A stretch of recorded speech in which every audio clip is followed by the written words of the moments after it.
Ladies and gentlemen, boys and girls, good evening and welcome back to the third Raleigh qualifier, round number 3. My name is Jesse Cornpop Chick, and I am joined today by the wonderful Xander Hunterkash Lusdorf. I hope I pronounced that right. I know I didn't.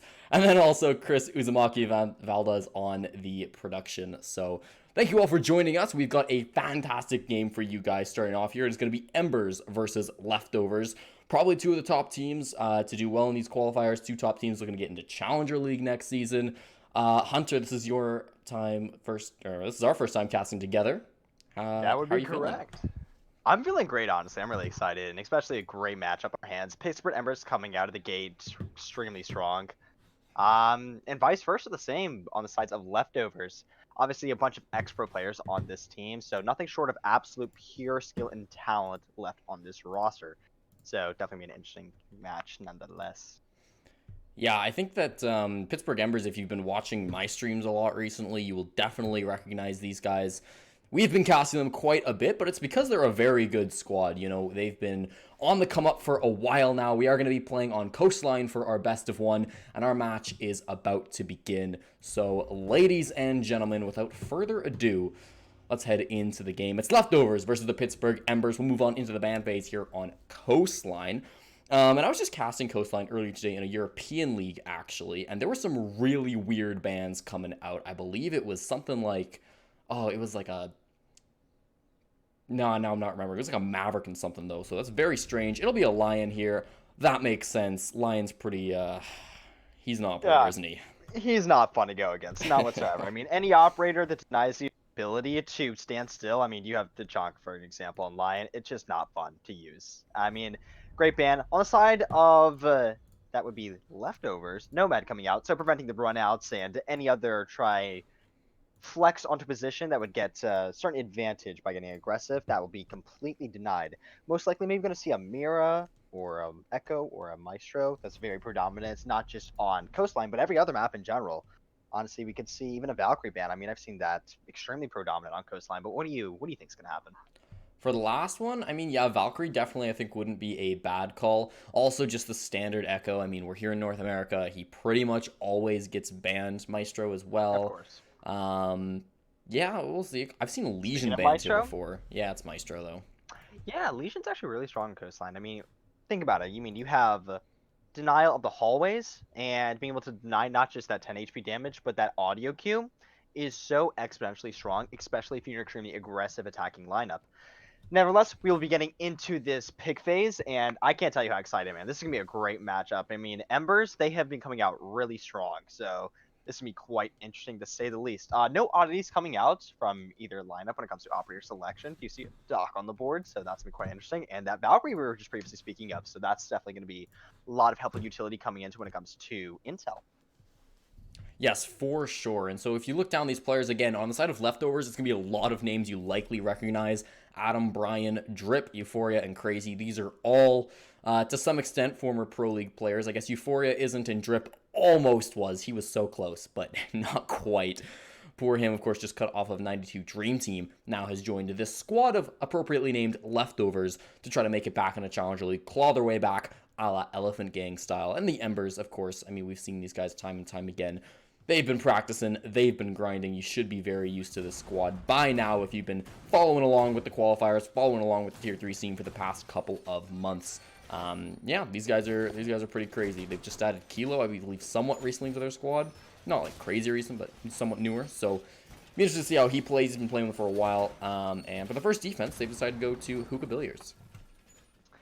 And it's also a good thing to note, although that, you know, Euphoria and Drip haven't played previously in Pro League, they not only have LAN experience, but Euphoria had, I believe, one of the highest stats in NA Challenger League last season. I believe he actually landed in at the top 5 players when it came to not only cost, but like KD in general, entry frags, and he did very well for his team.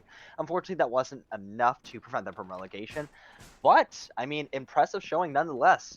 Getting into this, though, we will have a most likely a standard take when it comes to establishing control of the top balcony when it comes to all angles. Crazy will be joining out below, so that's going to be extremely helpful when it comes to thwarting out the defense. However, with only 2 people playing below, it would be an easy position to thwart your position off of. However, in the case of Gary, Obviously not Grixer. I mean, his game's obviously Gary. He is going to be, unfortunately, in a pincer here in a second if he's not able to rotate. Yeah, he does have that way to get back up towards the stairs, but of course you're worried about the blue bar. Looks like he'll be able to escape from that situation unharmed. However, you know who won't be? Crazy. Exchanging some damage with Fozo. Fozo did take more damage there, but of course playing on the dock, not going to worry about that too much. Yeah, that's definitely a gunfight going in advantage of the dock. I mean, especially taking out a Jackal so early without being able to use his gadget whatsoever, that would have been an extremely crucial pick. However, that will not happen. You know what will happen? Euphoria, landing the headshot onto the Legion and establishing a permanent residence on those camps for the rest of the round. Oh my, Wow, that was a great grenade. That was a great call out. That's quite unfortunate. And Adam's going to get aggressive on the staircase. He will go for the gunfight on the dock and will land the shot. Not for to refrag that. Oh yeah, now Grixer will be able to get another kill. Trading on Adam and Grixer with 2 big kills. That's the only kills the team's managed to get. Will he get a third, though? He's taking a lot of damage as he rushes into Hookah. Brian sitting outside on the Hookah deck. Dealt a little bit towards him, but kept all of his health intact. So it's just Call Out and Grixer. You happen to have your smoke alive. Grixer with a 3rd kill. Big one onto Euphoria. Again, he has been having a fantastic round. We're only like 2 minutes into this matchup, but still, he's been very good. You've got Drip down below playing on the Buck, and of course you got Brian still out on that deck. We have a lot of time on this clock too. Don't forget, still just hitting that minute mark. Gas grenades. Oh yes, I mean. Oh, what a beautiful shot that is! Call out. Landing the beautiful shot onto Drip, but not before he's refragged by Brian. 1v1 situation now. Do keep in mind there is a goo mine in the Twitch, forcing her to get off that and burn some time. We'll go for a wallbang. That is a 1 HP Twitch on the board. The next bullet of either person will land it! Oh, but it will not land in favor despite the 3k. Cannot close out the round for his team. It will be Brian, the former SSG member, landing the beautiful headshot through the wall. Closing out the round for his team. Man, you've got to feel bad for Grixer. He went on such a tear that round. Almost got every single kill, was racking them up, and still just not quite enough. He played that very, very well. Hit a ton of shots.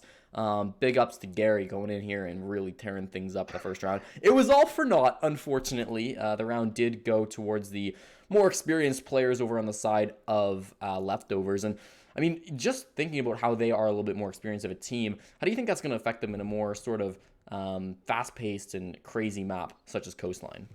Well, I mean, you can factor in, you know, the physical adaptation, them having a lot of experience when it comes to that competitive standpoint, but you also have to factor in the mental aspect of this. You're going against players that have been through and throughout some of the highest level performers, not just in NA, but in the entire world. I mean, a lot of these guys have LAN experience. I mean, look at Brian. When he was with Rogue, he was pulling up insane stats at LAN. And that can really do damage on your team. I mean, that can affect how you play. Maybe you decide to over-aggress yourself in order to try and gain an advantage, or vice versa, not over-aggress yourself and play too passive. Really comes down to how you want to sort out your position and try and gain an advantage.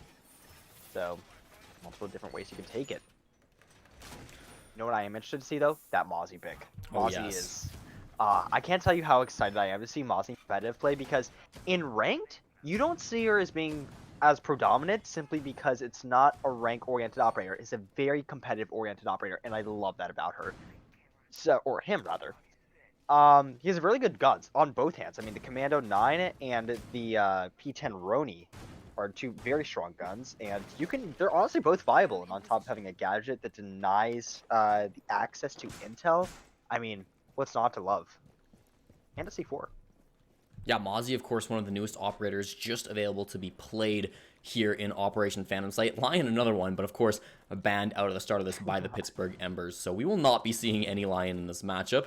Lots of people will be relieved to hear that. But yes, he's back, and of course, he's been quite a menace so far in the Pro League seasons. I actually haven't seen him too much in these qualifiers, but sometimes the Tier 2, Tier 3 teams are a little bit slow to adapt to new metas and stuff like that. So I'm very excited to see how the Mozzie eventually gets used by Forest. Of course, he was the opening death in that last round, so hopefully he can stay alive a little bit longer, and even if he doesn't, hopefully those pests that he can throw out will at least do some work even if he's in the grave. So that's about what we're looking at the moment. You can see that the Leftovers with just over 2 minutes are going to be starting to get into this bomb site pretty soon here. Really good. Control already established by Leftovers. I mean, already a minute in, and they have almost completely thwarted out the top floor roam game. I do believe we do have one person downstairs within the blue bar. I might be mistaken about that. No, so that would be Kilo. Yeah, Kilo's downstairs in the blue bar, or sorry, Sunrise. just on the outskirts of blue bar. And, oh, that's going to be unfortunate. Can he get it? Should. Yes, he can. Yeah. So, one of the downsides of Mozzie, though, her radius. It's not huge by any means whatsoever. It is, in fact, extremely small, and that can be used against him. However, that Twitch arm being taken out of play, that will deny the excessive use of trying to deny a bunch of utility. Now, coming on to the final minute of play, we do see Euphoria down on 1 HP. 1 gas canister inhalation could potentially down him, and seeing as that he is in a position which commonly gets gassed out, that could potentially impact the round. Yeah, I think Euphoria is going to want to play a little bit farther back if you can watch the flanker. Even just go for some shots in the last couple of seconds, hit some miracle plays. That's going to be more so what he's going for. Of course, cannot be really healed up. The Doc's on the other team, unless you can manage to pull a fast one on him and get him to heal you up. That would be quite a feat, but probably he's just going to have to stick with it for the moment. Euphoria will be the opening kill despite his very low HP. Finds a headshot on Afoso. Again, got to be careful of that toxic gas. Grix are going to follow it up, though, with a return kill onto Drip. So that's the buck being taken off the board on the other side of things. That's going to be a lot of that vertical pressure taken off over on the attacking side of things. You still see Forrest, again, lying down, very little HP. A lot of players kind of hurt, 1 per side. Crazy still trying to get into this plant. He does hold the diffuser at the moment, so he's going to be the one who tries to come in under a cover of smoke. Won't be able to do so, though, because he's getting shot in the back. Forrest and Brian both get 1 apiece, and Adam there as well. Over on the staircase, it's Kilo, but he goes down. Leftovers get another round in the bank. That was beautifully executed by Leftovers, establishing control of the roam game rather early. And then on top of that, one thing I will note out from Embers is that they refrained from reinforcing the VIP wall, which just allowed Adam and Dronin out to call to his team, hey, this isn't reinforced. No one needs to rotate. I'm going to open this. I'm going to play it. And then when you guys need me to get aggressive, I will. And that's exactly what happened. And not only did it happen, it was played to absolute perfection. He was able to get 2 impact frags from there that not only allowed entry into the site, but denied the ability for a retake at that point. You had someone on Cool Vibe Stairs, and he's basically a sitting point. So wonderfully played from Adam's part. No oddities coming out from the either attacking or defensive lineup, however. We'll note an alibi coming in. Now, although not an oddity, rather a pick that is not as common as for, say, someone to deny not necessarily an entry, but rather a plant. So Echo is extremely common on Kitchen, and you see not just in the NA region, but throughout the EU region. Mm-hmm. So it's kind of interesting to see why we have an alibi. Where do you reckon she's going to play? Where? I mean, likely it's going to be somewhere either very far from the bomb site on the first floor or somewhere up on that top floor. You generally don't want to see the alibi just playing on the bomb site. Not really where she shines. Going to be more so off on her own, doing the best she can. Yeah, of course, got a very good gun. You've got your 3-speed, so it's a good fragging operator. Generally, people sort of stay away from it just because there are better operators with better kits. But Kilo has a player who's been known to play this operator before. The moment still hasn't used any of the prismas, but is setting up in theater. So probably playing around here, playing around penthouse, making these peek holes at the moment. We'll see where he actually ends up staying at. But yeah, no, I think he's going to be hopefully a big impact player for him because, again, with this, it's going to be very important that they get a bit of top floor control. They did give up the buck over on the side of Leftovers, so it's not going to be like as useful once they get it, but still, they've got a fair amount of soft destruction. If they can get that top floor control, it's going to be big tacking down into the kitchen. Most definitely. Chris, can you spectate the bottom of the Cool by Stairs for a second? Chris is deafened. He cannot hear us. Oh, okay. Well, that was a mute chamber that I believe was placed on top of the plant. Now, that denies drone access to the hookah hallway, if I'm not mistaken. And if that's the case, that's a really good mute jammer, because I didn't even know that existed. So, if that can do what I think it's going to do, that will give so much versatility when it comes to this Legion's positioning and allow him to not only get extremely aggressive, but also to play his life in the sense that he might be able to forfeit completely unscathed. So, that's going to be a really good case. But as I say that, Fury of Brian followed by Drip, and then Euphoria to finish it off, and they are already in sight, but not before Grixer is, wow. Okay, I can't even finish my sentence. It's over. Yeah, those are a bit of a Fury. God. Jesus. Whoa. I mean, they sort of just charged on in and won every single gunfight. I feel like the individual skill advantage for Leftovers has just been so good. They're coming out, they're winning every single round so far. That's 3 in a row. Of course, tacking on Coastline, but still, man, they have been absolutely killing it. And what I like about these guys is it's across the board. Over on the Embers, right, the one round where they were almost successful, it was really just all Grixer putting the team on his back. But over on the side of the leftovers, from what I'm seeing, it's sort of every single player winning their individual 1v1s. And just the fact that they're so strong across the board, I think they've been killing it. Oh my god, that was. They just had the most 92 Dream Team push I've ever seen. Do you remember when they like cleared out an entire Pro League push within 30 seconds? Yeah. That's what that gave me flashbacks right there, okay? They knew where they were, and they just said, alright, let's take our gunfights. Hopefully it pans out in our favor. And everyone was dead within a matter of 15, maybe 20 seconds.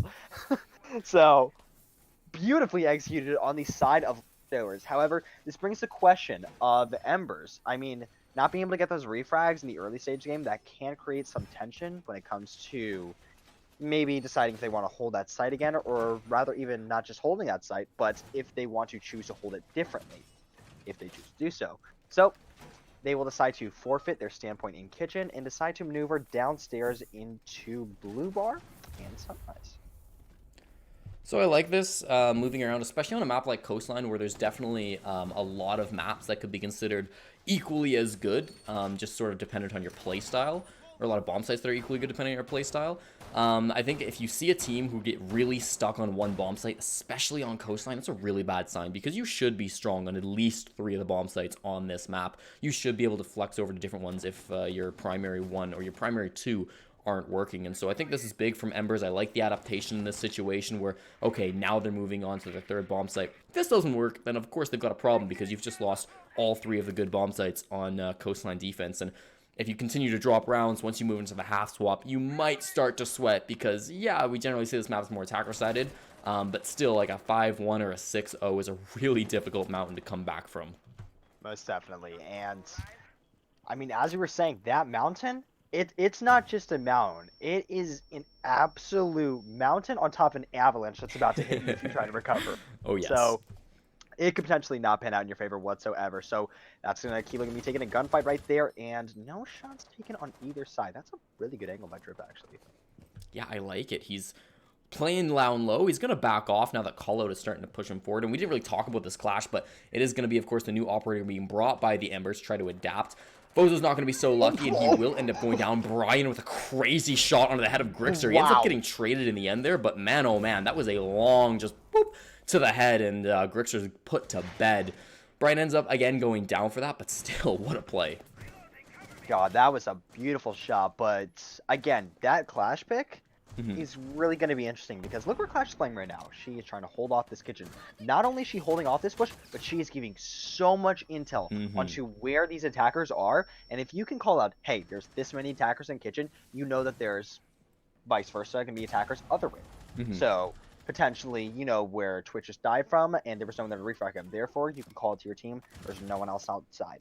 So you can probably get the information, since Adam is dead, that main lobby has now been thwarted, and there is no one to get that refrag right there. So that's going to pan really out. Oh, wow. That's quite unfortunate.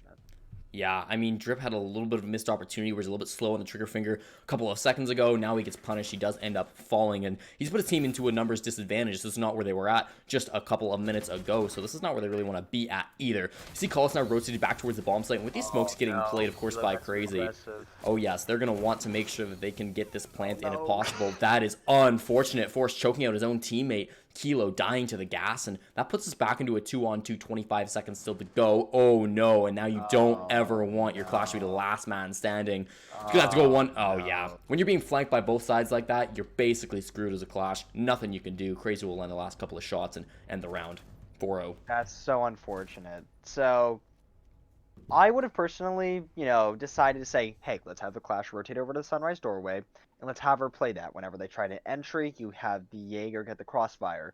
But Jaeger decided to peek it, and you win the engagement. And then on top of that, Callout, unfortunately, well, he got a frag. It just wasn't on the team you're supposed to get a frag onto. And Kilo, unfortunately, had to exit the round. So it couldn't have gone any worse for their standpoints. But honestly, that was a lot better of a defense. I'm gonna say, because they knew what they were doing, they just missed a couple opportunities, and that made the difference between winning and losing. Yeah, I agree 100%. I thought that was looking a little bit better. I really did like the Clash pick in the end. I almost would have liked to see them try bars again, but they're going to move on to Hookah Billiards, the bomb site that they played in the first 2 rounds instead. Probably not a bad choice. I mean, you haven't won anything yet, so just keep throwing stuff at the wall and see what works. But yeah, no, ultimately, it did seem like a strategy was pretty sound. Just some bad luck with killing your own teammates and really just not having a great time of it. I do want to point out Brian, specifically his stats. Before, we've kind of known him as more of a support player, you know, playing a lot of smoke, playing a lot of those more passive roles. He's been on the Twitch all game, and he's been really racking up the kills. Currently top frag in the server. Nice to see from a player you don't often think of as one of those heavy fraggers. Most definitely. I mean, Brian has really stood out through these qualifiers. I mean, I don't know if you've seen a couple of his matches, but from the ones I've seen, not only has he been getting these frags on the board, but he has been getting opportunities for his team opened up, and that has allowed his teammates to prosper from there. So I would argue he's probably one of the best pickups you could have had, especially for a team that's trying to grind for that Challenger League position.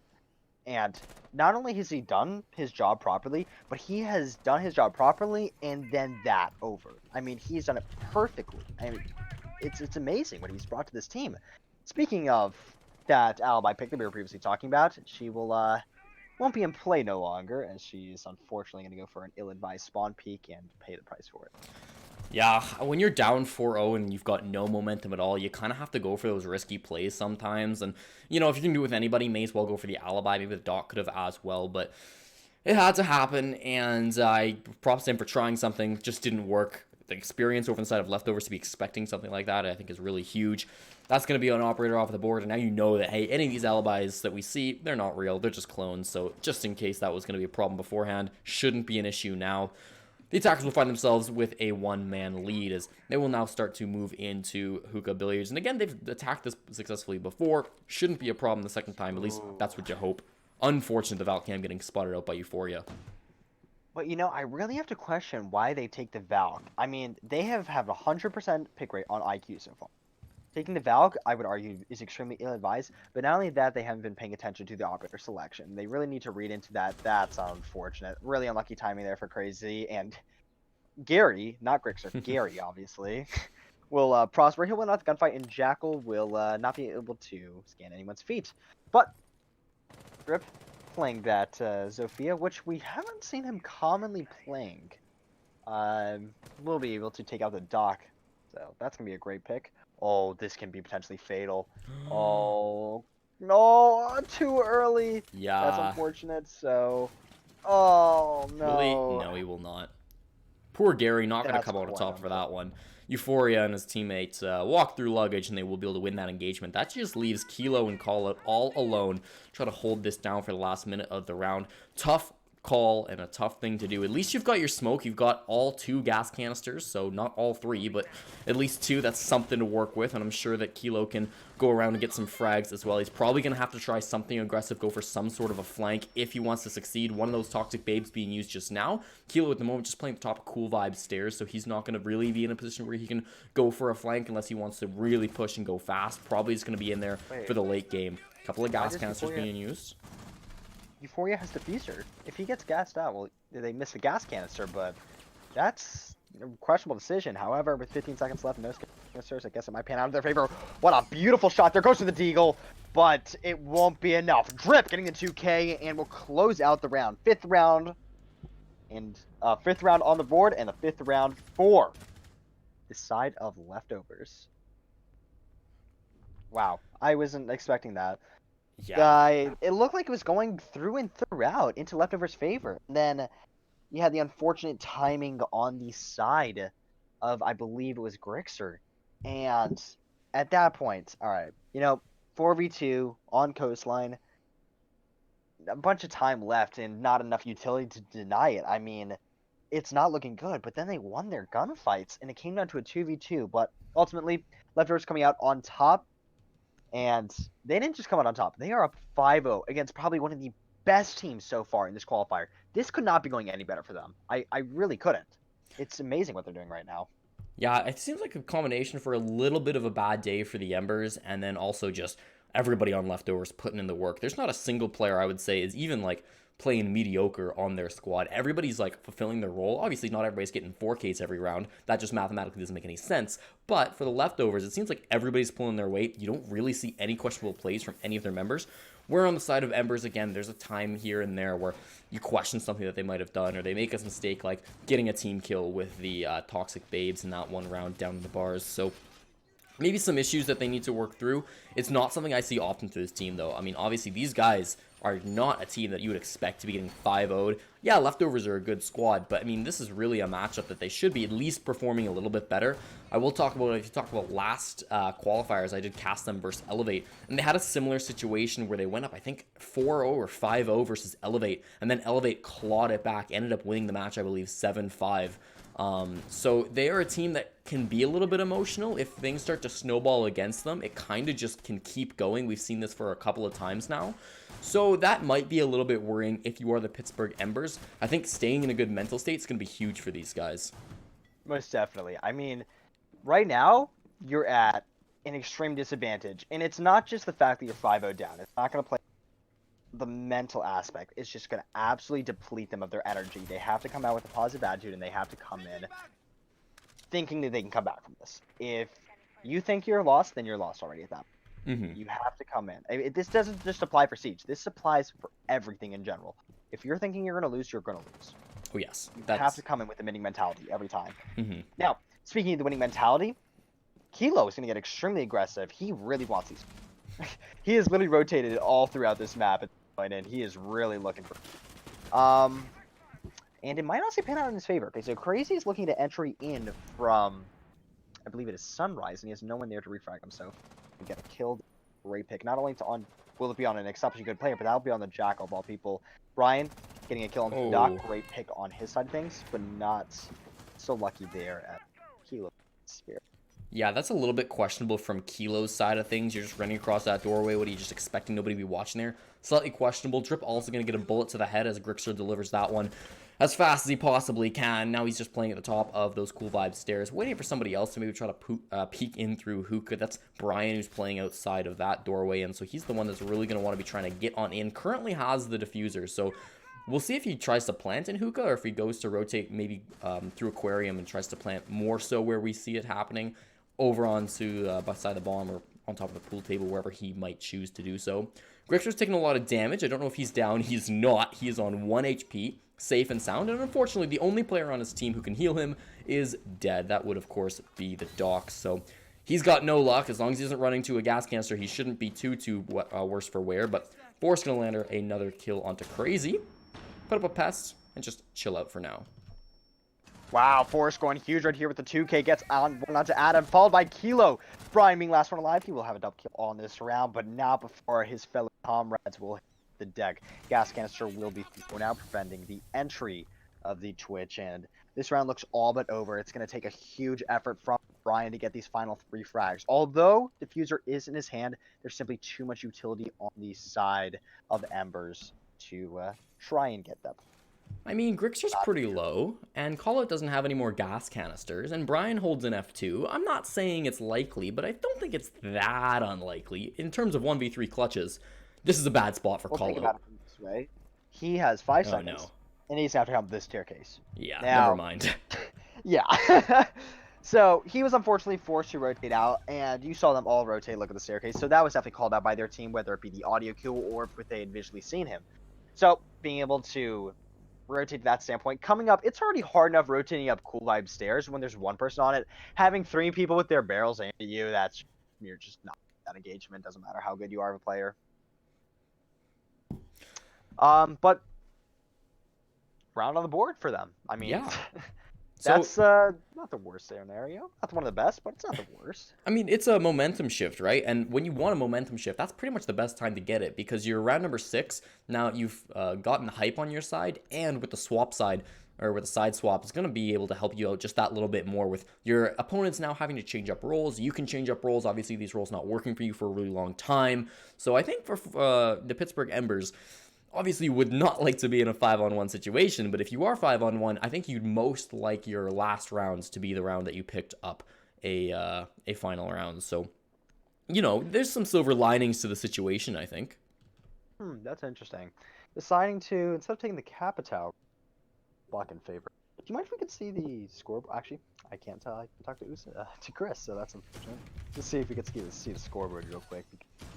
Had a flurry of kills from a couple of individual players, so just want to see how that's panning out in their favor. So we will head down onto the Blue Bar and the Sunrise. Personally, one of my favorite sites. It's honestly probably one of the most underrated sites in my opinion. At a competitive standpoint, it has an excessively high pick rate, and that's because its ability to not necessarily delay, but rotate and just create the most astounding positions, which is not comfortable to be standing. Whenever you're trying to entry, there are so many holes that you can put literally anywhere. I mean, almost the entirety of this site can be defendable from anywhere, really. I mean, you can go above, you can go to courtyard, you can go to kitchen. I mean, there's so many multitude of ways to hold, and you see these teams perfect it. It's such a beautiful, blissful experience when you watch it. Talk about stats really quick here. And Fozo and Callout in 6 rounds have claimed a total of 1 kill between the two of them. That's not a great space to be in, and I know the game isn't all about frags, but that's still a bad sign for your squad, especially for Callout playing support operators. I get it. But you are also down 5-1. You think maybe those guys getting a couple of more kills, they might have gotten more than just 1 round so far. So I'd like to see them pick it up. You've seen a very aggressive lineup being brought out by the Embers this time. There's basically like almost no utility being brought by them. It's all operators that can frag out. This is maybe a lineup where they just want to run and gun, go forward, and get some kills. And on Coastline, it's not a bad strategy. That is unfortunate, though. And that is showing the power of Mozzie.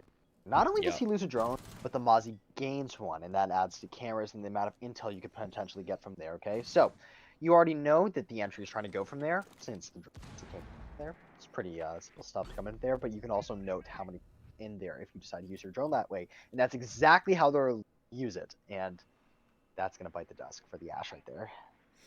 Unfortunate, but away she goes sometimes. You've got a minute 30 still on that clock, so plenty of time for the attackers to work with. I wouldn't say they've gotten a huge amount of map control so far. They are mostly still just playing outside of the building. We'll see Forrest chucking a frag grenade. I think it kind of, that actually went really well for him. Managed to down Brian and finish him off, of course, with that C8 SFW, but eventually taken off by Crazy. He will be able to even out that number count. We're back into a 3-on-3. Long barrel being played by him, of course, on the Mozzie. And now they're willing to try to push on in a little bit more because, of course, now you've been able to get down one more of those defenders. Losing a buck hurts, of course, but, I mean, probably a good trade in the end. You're getting those operator counts down. You've got fewer people to worry about. Hopefully your teammates can frag out. That was... I'm still mind-boggled at what Brian was trying to do there. He knew the window was open, and he's like, alright, I'm going to rotate right in front of this window and push my crossfire. I genuinely don't know the logic behind that. And he doesn't get frag. Oh, that's an aggressive play right there. Crazy will prosper as the future does go down, and it does look like this round is all but over. Final shot will come in, and that was a beautiful execute. And on top of that, Buck decided to open up the wall and just... Crazy just peekaboos him and just decapitates that Buck, and it was hilarious. And that's going to be not only a round on the board for the Embers, but again, you were talking about the momentum shift, and that is... accelerated their standpoint in their favor, and it's really going to take a toll, not necessarily on the talent of leftovers, but it's going to do some doing on them in the long run. They keep this up and they keep doing it, it's going to mess with their head. And if they can keep this up, I mean, we could potentially see them clutch this out. I mean, don't get me wrong, okay? Leftovers is a great team, okay? But Embers is astoundingly good, especially on Coastline. I mean, we previously saw them. It was a 7-1 scoreline. I saw them. So, it's not like they're not good at this map. I mean, these are phenomenal players on. I mean, we could potentially see a comeback, really. I'm surprised what's up. Yeah, no, this is the momentum. It means everything going right for them. Even their players last round, or in the first half, which were sort of slacking a little bit, I think had some decent rounds or decent plays in that last round. Callout, of course, planted the diffuser and then did get 1 kill in the post-plant situation as well. I thought there was some good play by him in the last round. And Fozo, I thought, didn't play too poorly. Of course, ultimately, they won the rounds, and that's all that really matters in the end of things. So, yeah, I think I like this aggressive play. Again, you might want to question that grenade play going on by Forrest. They were talking a bit about it in the chat, but hey, all things considered, you ended up getting the kill in the end. Really, that's all that matters. Most definitely. I mean, it doesn't matter how you get your kills, as long as you get them. I mean, personally, I'm not bothered by it. I mean, Mm-mm. if you're picking up those frags, doesn't matter how you're doing it, as long as you get them. So, the failed grenade, according to Brian, uh, it killed him, or led ultimately to his death. Yeah. Yeah, I think you're pretty happy with that, all things considered. So they've ended up bringing a Castle Euphoria on this defensive side, and they're still defending on bars. So it's interesting how they've decided to set these things up. We haven't seen them, like, all of them exactly what have been placed on down, but how do you feel with Castle on this bomb site? Honestly, Castle is an exceptionally powerful op when it comes to a competitive standpoint. Not so much in rank, but in a competitive where you can funnel these operators to try and go crosshair and cut off these rotations, it can be exceptionally powerful. Now, why do I think he's on Castle? It's because Maestro is banned. If you look at statistics from that's quite unfortunate. Oof. A ill-advised peak on Euphoria Spark Worlds results in absolute decapitation on his standpoint. So, first frag onto the in the hands of Kilo. Entry with the Ash and force some spectated camps for the rest of the round. As I was saying, Euphoria, he had one of the highest, if not, I think the highest stats, or KD wise, when it came with Maestro last season. So on top of playing a support operator and playing it really well regarding intel, he's getting an insane amount of frags with it. I believe not only did he get the highest KD with Maestro in NA Challenger League, but I think that was the highest in every single Challenger League. I don't know about Pro compared to that, but that's a great ban that I don't think we address too Yeah. often on the hands of Ember's part. So great chemistry. I think the ban has been serviced them quite well because their opponents now are up at a pretty large numbers advantage. It was larger before they lost the buck. Of course, Forrest getting his head blown off, but Fozo answers back with the kill on Adam, leaving it all on to the mute. This is going to be a tough one, and there's no chance at all for Crazy. Call it able to hit a headshot, and Embers will clean up around number 8. Really well done by them. I again, you were calling this that momentum shift, It's and the perfect this is time. now okay. It's great. This could not have been any better. And you look at this. I mean, look at that score. Okay, Mm-hmm. you okay. Although you can say Fozo maybe he's not doing that well with the frags, but he is doing so well establishing a lines of sight that can set up his own teammates. Yes. So you saw that kill that Kilo previously got. Fozo droned him in. He got him in, and that was perfectly timed. So you know those comms being relayed through. So it doesn't just come down to these kills and everything like that. A lot of people overdress it, I believe. Mm-hmm. But both teams, these guys were doing insane well. I mean, I'm really excited to see who's out. I can't tell you how excited I am to see who comes out on this. I mean, they have been performing exceptionally well this game. You haven't seen any team like do something so questionable that you're being like, oh, on that round if you did this. It's been perfect from teams. So, if we can address this Blackbeard really quickly, they were having a couple different players swap onto it. It seems like they knew they wanted to bring it, but they didn't know exactly who Yeah. they wanted it. They're ending up attacking on Hookah Billiards. Can you just address really quickly why this is a good operator for this bomb site in particular? So, Blackbeard, Mm-hmm. he kind of has the shield in front of his face, and it can kind of like take bullets, and he can kind of play on windows There you go. and peek stuff. I mean, it's kind of how it works. Yeah. So, no, all serious though, Blackbeard's an exceptionally strong operator, especially on hookah. So, you can either choose to position him on A windows if you set up comfortable, or not comfortability, but rather mobility regarding your standpoint in Sunrise. But also, if you decide to play him on the balcony, if anyone decides to get overly aggressive on him, whether it be through the hookah window or the hookah doorway, that's not going to be a gunfight that depends on your most of the time. So, that's interesting. We just can't see those punch holes, because why not? Hey. Yay. Well, But no, he's probably one of the best picks. So. Yeah, I mean, we've seen some pro players especially do really, really well with this operator on this bomb site. I can think of plays from Hyena. I can think of plays from, I believe, Neptune's last season of Challenger League. They're pretty crazy guys who can really work around with this Blackbeard. Of course, not quite as prominent as he used to be, but still a very powerful operator, especially in the right situation. And I like that they were able to adapt and guess that the guys over on Leftovers would switch over to this bomb site, because previously, the last 2 rounds, they went bars. And it's not bad operator for your attacking bars, but probably they were anticipating they're probably going to switch it up to hookah billiards. We're going to go Blackbeard preemptively, and clearly paying off very well for them. That's going to be unfortunate. So, Jaeger's been spawned out main lobby, and Kilo pushes up right now. He can potentially get the tag out. Too crazy. Do keep in mind, he is most likely going to get pincered. I do not know if anyone got... No, there's no one to cut off his rotation into service. He just allowed it. Oh my... Oh. That's free real estate right there. And what I mean by that is they didn't establish control of, I would say, property, and that would be service. Cutting off the rotation and denying access for that Jaeger to rotate would have been so crucial. Crazy should be dead right now. And the fact that now he has Drip to get a crossfire and potentially get a refrag if one of them is taken out, that, let alone, not only has he burned a minute and 30 seconds, but he is alive, and he is alive while doing so. So that's quite interesting. I think one of the best defensive rounds we've seen, if not the best defensive round we've seen from leftovers so far in this matchup. Maybe from both teams in comparison to just the defensive rounds in these past 9 rounds. I think it's been very good so far. Of course, it could all come crumbling down if the attackers just choose to push on in. Right now, you see Forrest inside of the aquarium. Instead of playing on the windows, he's actually here with the push. Might be going to rotate over to one of those windows now and pick up an angle. Still has yet to be seen where he'll end up when the push eventually comes in, but ultimately it is going to be probably a little bit more effective for him if he's playing by one of those windows where he's sort of playing around now just on the floor. Crazy in a very dangerous spot on Sunrise Bar. If that Blackbeard goes up onto Rappel, he could be an easy target for runner from Crazy, but that's not what happens because Forrest is watching the angle. Really smart play from Forrest on Embers. Now he can safely hold on to this window, safely just sit on back, and challenge anybody to come in against his crosshair. Drip's going to be able to hit a headshot onto Kilo, making things back into a 4-on-4 and even man count. But Forrest, with the double kill, will be able to find the kill on a Drip. Eventually traded off. Adam was able to overcome the shield in front of the Blackbeard face. But again, kills will continue to go in a carousel. Lying on the floor. Brian will be able to get 1. He gets 2. That's big. A couple of headshots with that SMG-11. This is why he's known as a smoke main. He gets a triple, and leftovers get round number 9. They are on match point. God.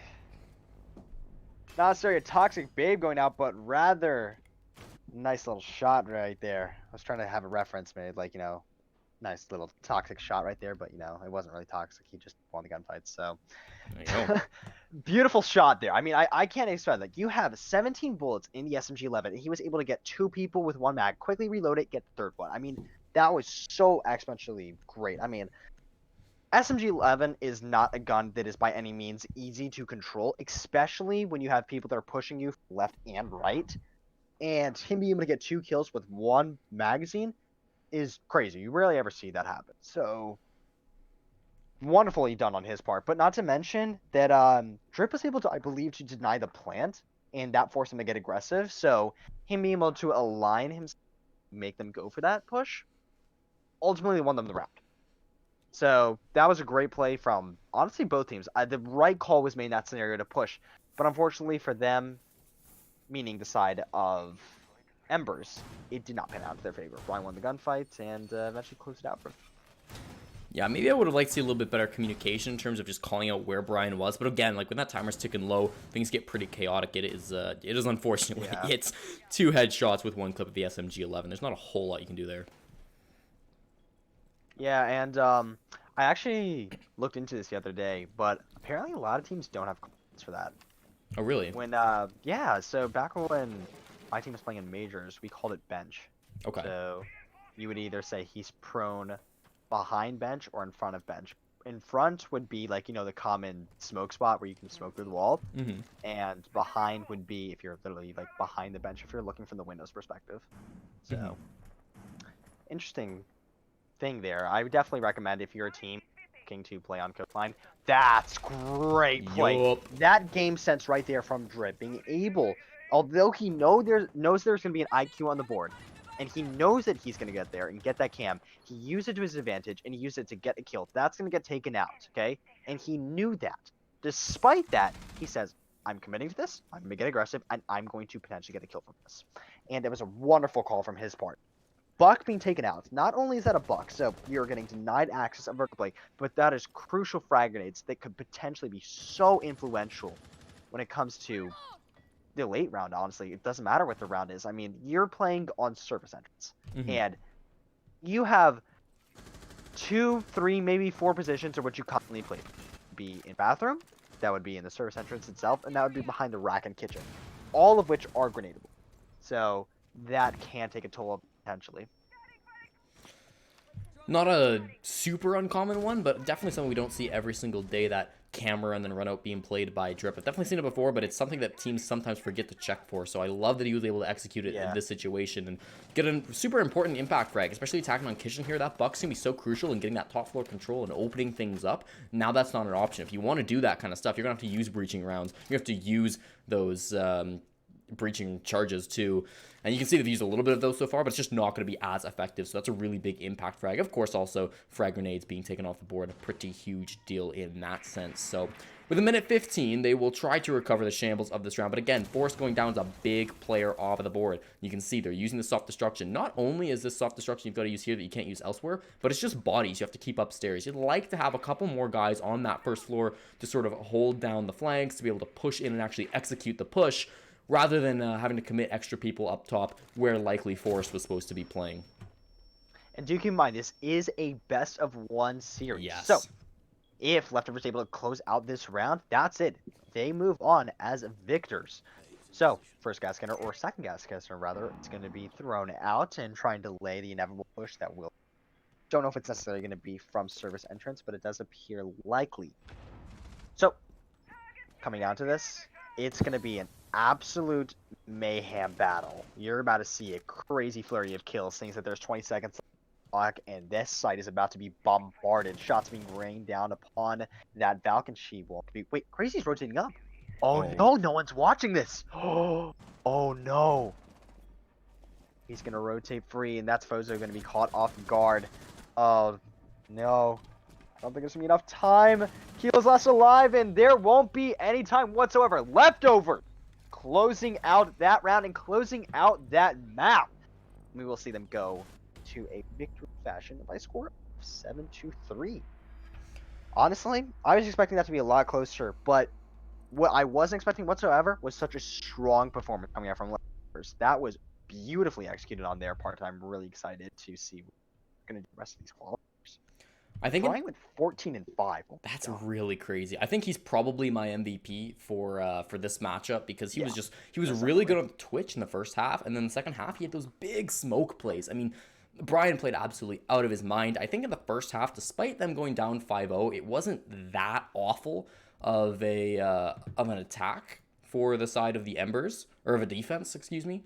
So maybe just lost a few rounds that were very, very close, and then couldn't quite close out the comeback. So yeah, definitely unfortunate for the Pittsburgh Embers. They're going to drop a game in this tournament. But hey, you don't get eliminated until you lose 3 matches, so they can continue on playing. They'll play in the 4th round. We will continue casting in the 4th round as well. Do not go anywhere. We have got round number 4, the final match of the day, coming up after this.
I just know that I have to believe all that I see,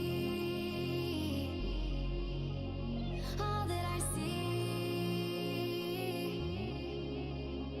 I woke up in a different place, and I left when I closed my eyes, and this feeling I can't explain, that this day would make me alive. I just know, I just know, I just know, I just know, I just know, I just know, I just know, I just know, I just know, I just know, I just know, I just know, I just know. All I see is you. All I see is you. All I see is you. All I see is you.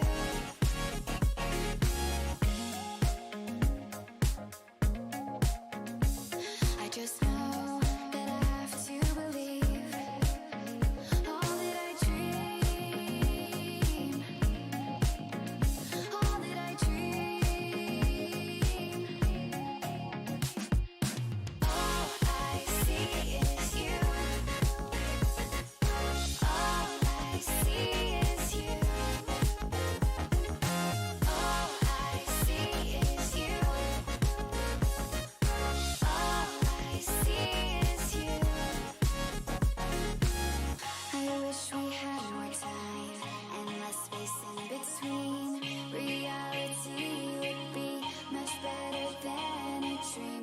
There are so many things that I have left unsaid. I'd rather be with you instead. I just know, be with you instead. I just know, be with you instead. I just know, I just know. All I see is you. All I see is you. All I see is you. All I see is you.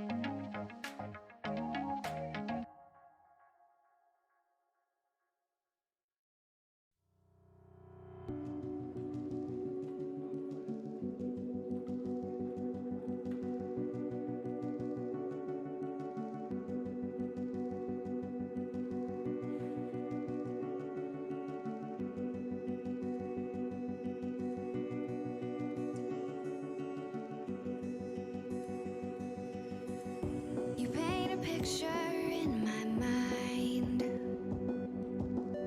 You wanna leave it all behind. In a world that's turning all the time. Nothing.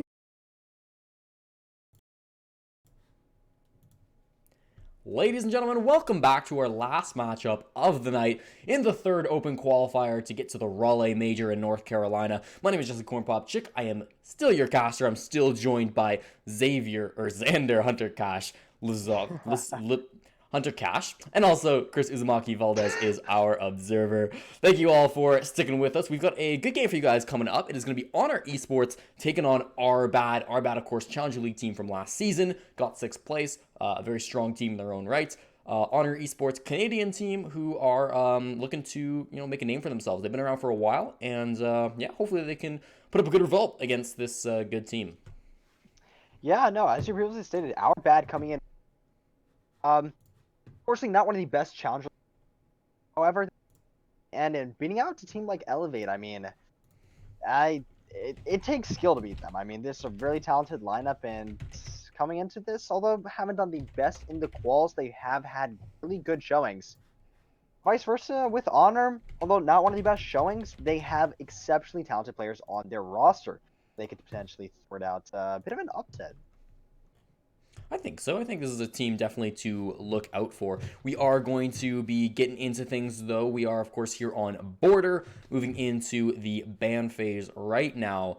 Who do you want to see on attack being banned out on this map?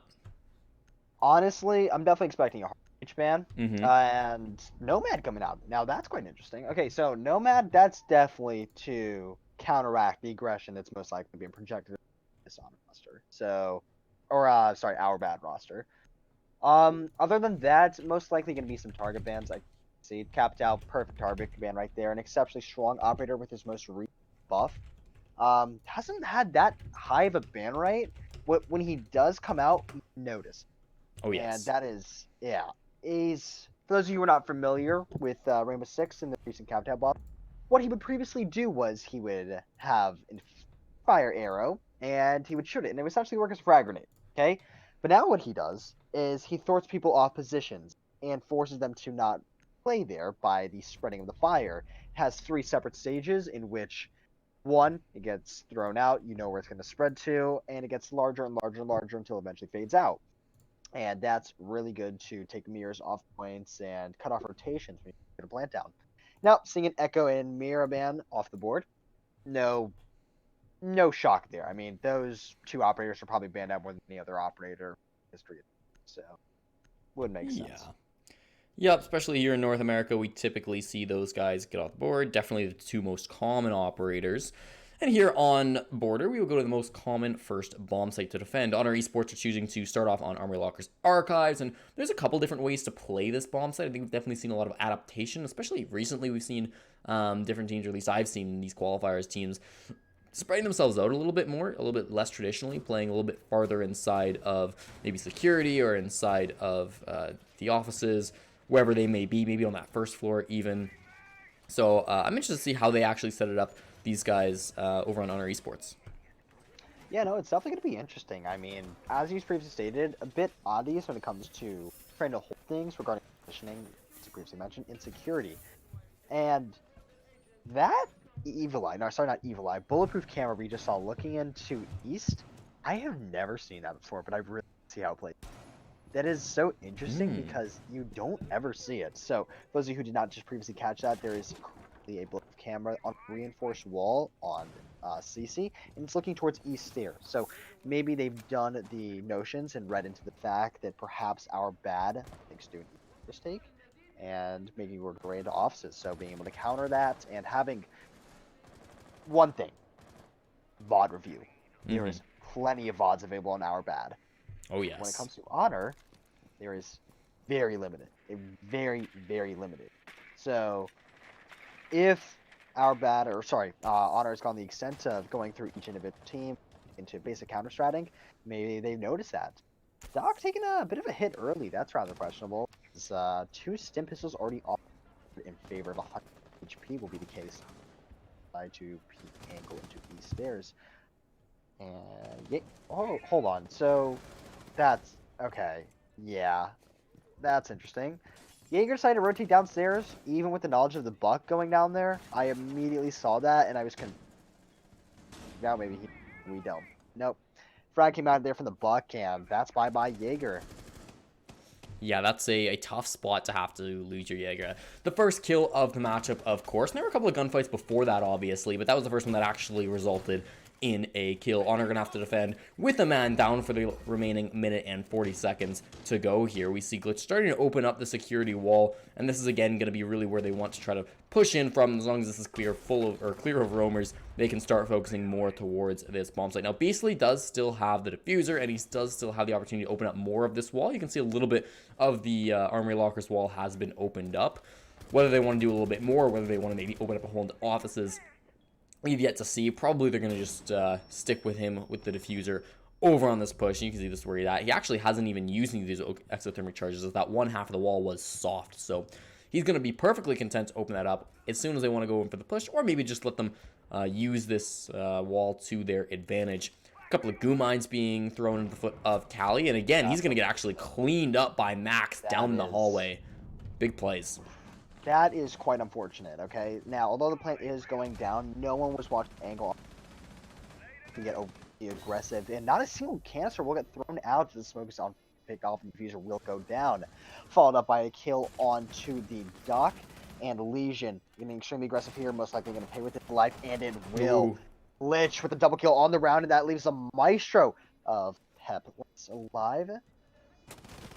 And it does not look like it's going to pan out in his favor. Coming final half of the cycle, does not appear that he's not going to be a single kill as Crossfire is established as a peek into Rab, and he will not win that gunfight. Perfectly executed round from our bad. They took control early, rather within a minute, and ported off that CC/90 hold.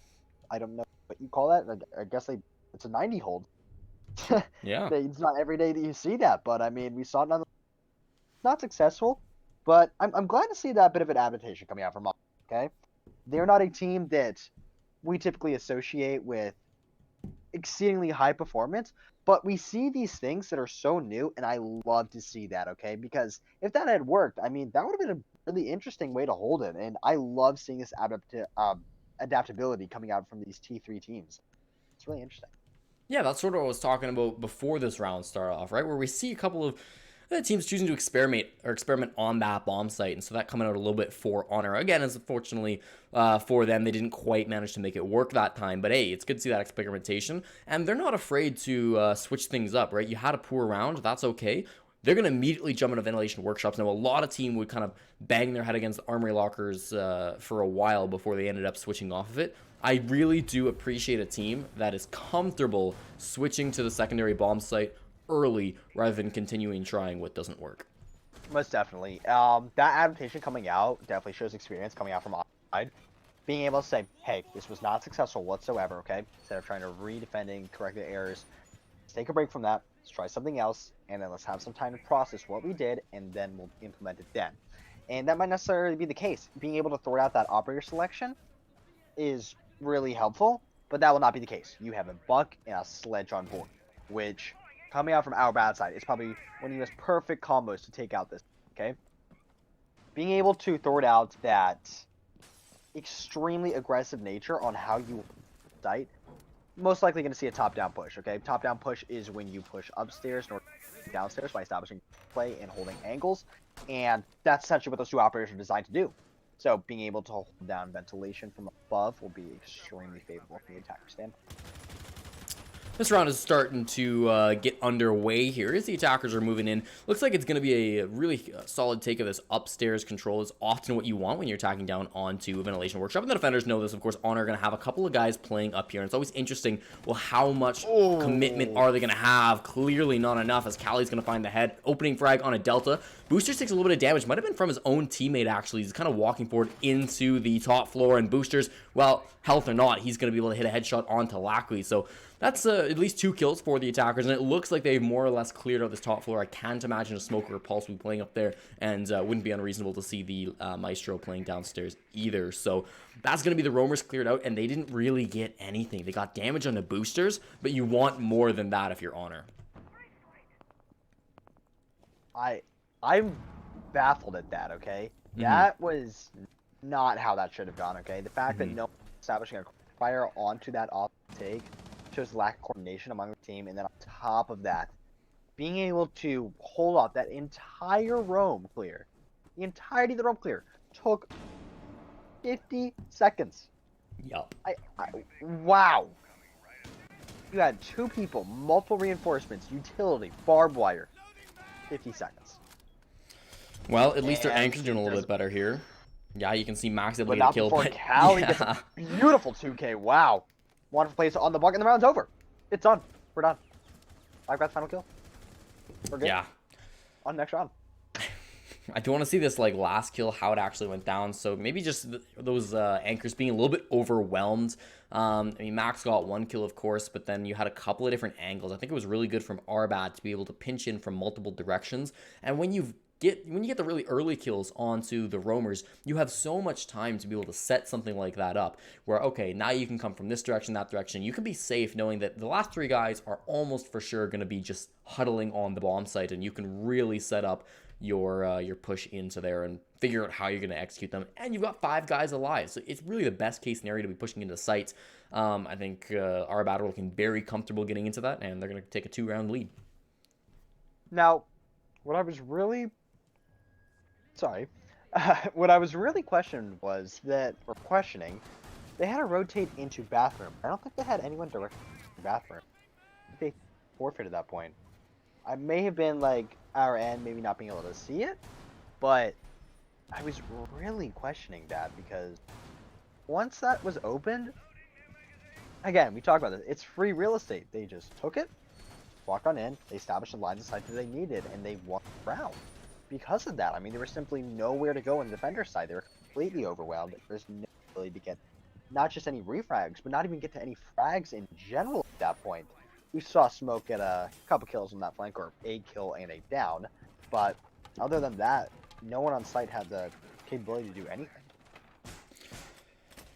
So with a 2-round deficit, and to be honest, only 2 kills on the board, both of them being held by Max, on our going to try to change something up because, yeah, this is generally a pretty even map in terms of attackers, defenders, but your early rounds, you really want to be able to rack a couple up as the defense because you've got all those options. You can go to whatever bomb site you want. Your strats haven't really been revealed yet. Usually at the start of halves, we tend to see the defense do a little bit better, so not a great start, all things considered, for the guys on Honor Esports, but of course, we're 2 rounds in. It's hard to tell a whole story just like that. Very possibly these guys just need a couple of minutes to get warmed up if their last match ended a little bit early, then they've been cold for a while, they haven't been just getting right back into things.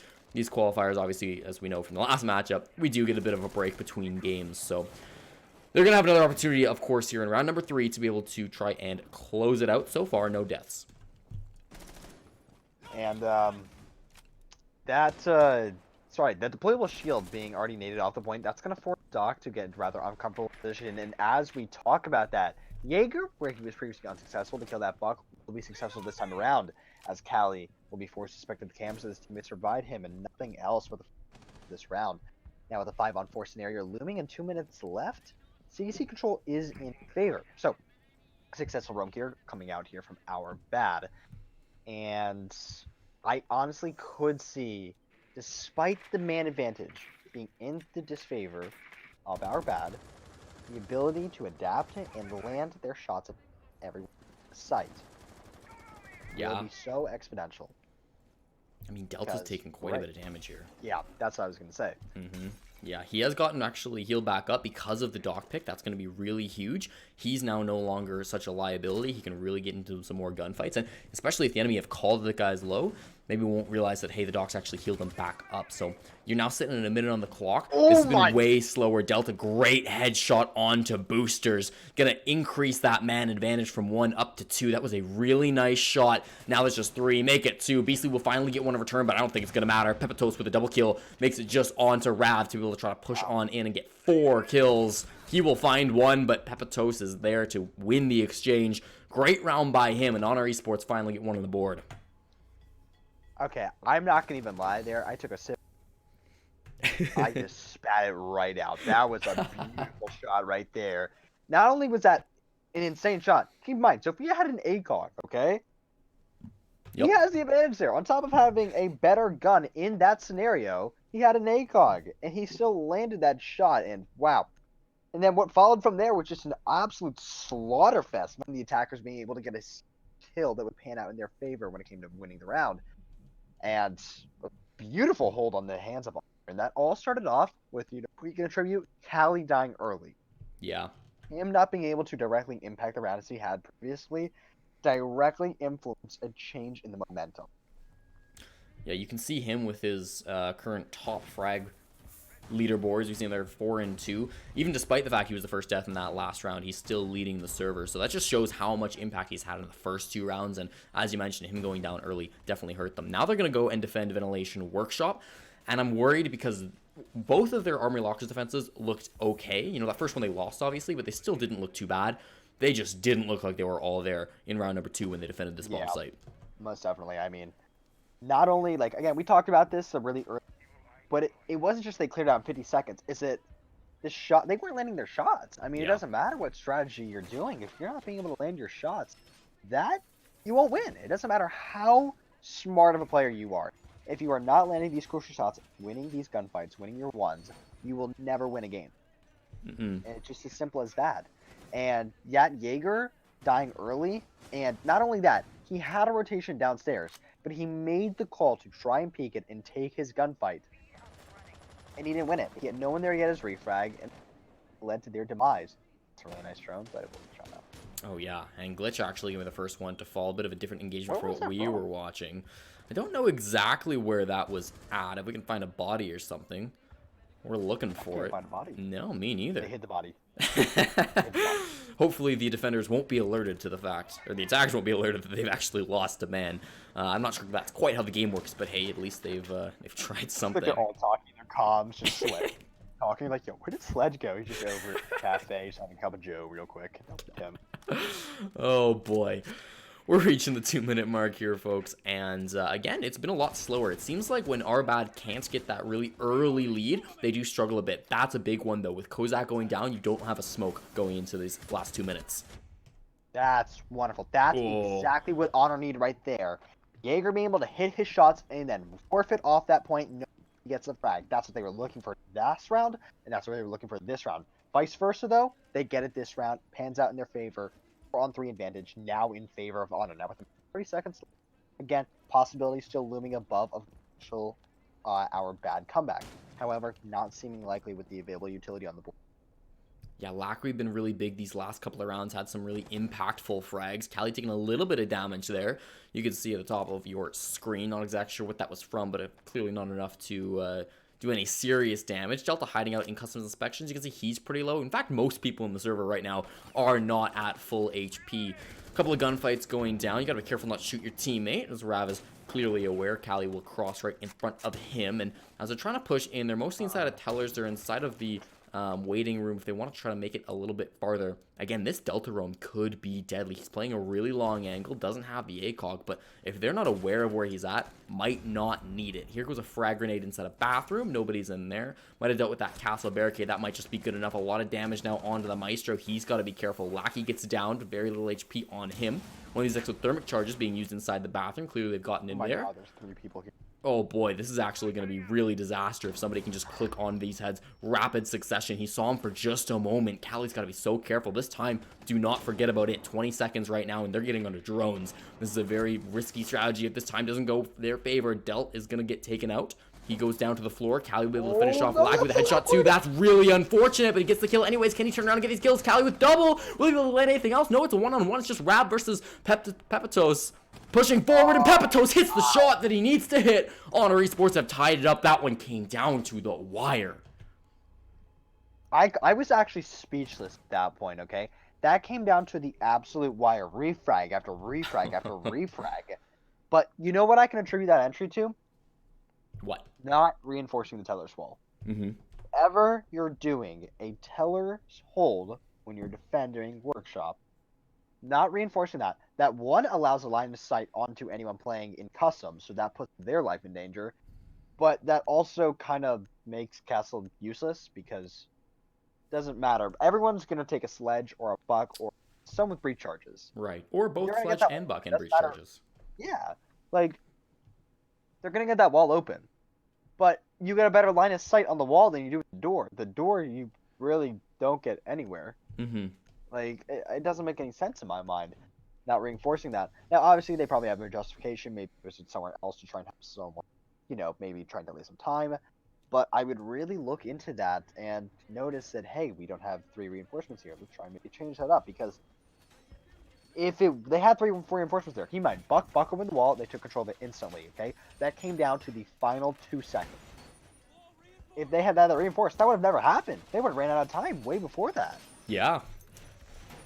No, there's things that teams, especially at this level, I think really can look back on and sort of try to iron out. That's sort of the benefit of being a team at sort of this level of play, where you have a lot where you can look back and there's sort of easy mistakes to fix, right? So I definitely think for Honors, that's something that, despite the fact that they lost that round, I think they can look back and probably try to improve on it for the future. Most definitely.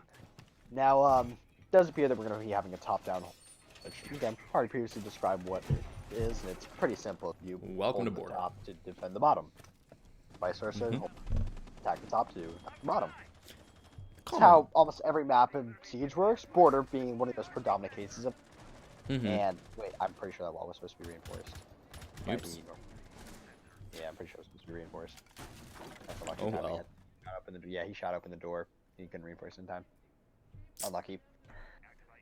But nevertheless, two people holding down side of CC. Now, if they play their cards right, this could pan out directly into their favor. Oh, so this is good. I like this. Having the castle barricade right here Mm-hmm. and allowing this dock to play extremely comfortable on that ping. However, there's a sledge. Yeah. And I just about to say what Sledge does, but he showed it for me. Wall opened, and this Doc is going to have to win his engagement, which he does not. Boosters with a beautiful frag onto the board.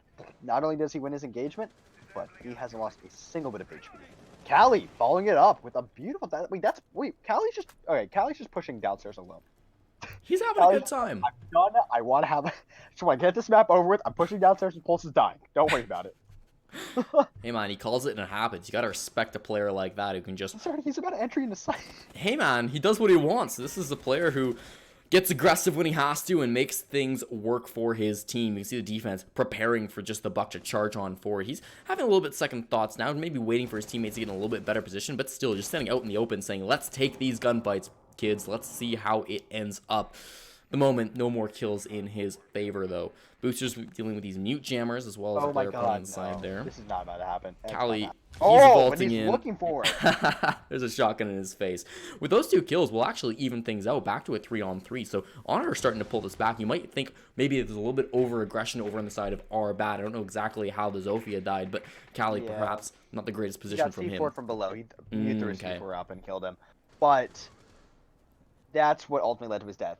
I think Sophia tried getting an angle onto the mute below, so that way if Buck died, Sophia would get the refrag, but then he got C4'd. Buck Mhm. went in, he died, and that ultimately led to a 2K coming out here from, I can't see the rest of his name, I believe Kozak. Kozak, thank you. Yes. Well, we're here in the dying seconds of the round, and it looks like they really want to drop that hatch, but Delta is watching it like a hawk, and if they try it, he's surely going to blow their brains out. Looks like they are having second thoughts about it, and I think that's probably the right call. Because of it, Delta will also choose to rotate, and Kozak maybe is going to be the first one to engage with them instead. They've seemingly given up on all of these hatches, but they're going to have to get through these castle barricades. Oh, here they come on in, but Kozak turning around at the wrong moment, gets his third kill of the round. Glitch will shut it down, make sure it's not an ace. Glitch and last player is still coming in, trying to be able to hold this on. Honor will actually win it just based off time. No time. Wow. Bringing up the diffuser. That's No. unfortunate. Sledge panicking, trying to find the last player, but since he was residing in the hallway, he was eligible to get him in a period of time, and that will result in a round for Honor, which I was not expecting whatsoever. That was That's a good. bit mishandled, I would say. They had Mhm. everything going for them, and then just that aggression by Callie, toppled on by this beautiful C4 by Kozak, that ultimately started the downfall, and eventually led to the round going into. Yeah. No, I really like, I mean, you think about the site rotation, that's 3 in a row for the defense. You know what that means? They've won on every single bomb site they had to. So despite the rough start, despite the really questionable hold in round 2 on Ventilation Workshop, they've run the gauntlet. They've now played on every bomb site that they're going to have to. Round number 6, they're going to go to their most common bomb site so far in this game. It's going to be Armory Lockers Archives, the bomb site that most people tend to play the most on border. And yeah, I mean, just based off of how round number 3 went, I think they're probably looking pretty good for this. They cannot go into the half swap at a deficit in terms of rounds. They could go tied 3-3, but I think Honor, especially looking at the team that they're up against at the moment, I think they're looking really, really good right now. Oh, most definitely. I will say that these strategies, these completely unconventional strategies being brought up, are so beautiful. Like I love this. I mean, this is great showing by them. They are showing, like, typically when you have your teams, okay, you have your meta followers and you have your meta setters, okay? You have, it's pretty self-explanatory, people that follow what the meta's going, okay, a bunch of teams are doing this, let's do it, but then create our own iteration of it.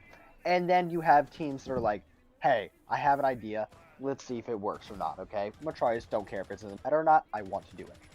And that's what's Honor doing. That's what Honor is doing right now, okay? I've never seen a 90 hold, okay? Never. And not only did they do it, but they did it successfully against a team which has Beasley, who, if you're not familiar with who he is an ex-pro player. And this is, on top of that, this is a Challenger League team, okay? They were in Challenger League, okay? This is the second highest level competition within a region. These are all very experienced players who know how to sort out these things, okay? But they have never seen the likes of this and actually care of it properly, and that resulted in death. I believe was Cali one. Or no, it was Glitch who was trying to east side and dock.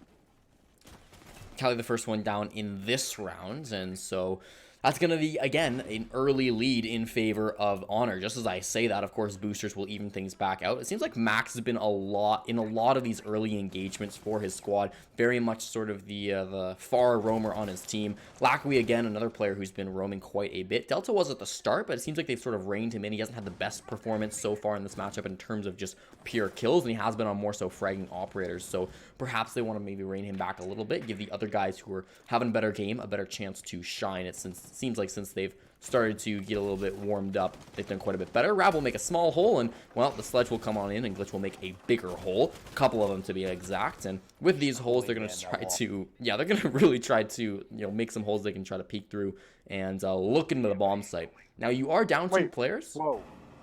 Delta actually, yeah, that's an interesting spot. You're allowed to rotate there. Mm-hmm. Under no circumstances should retake each stand.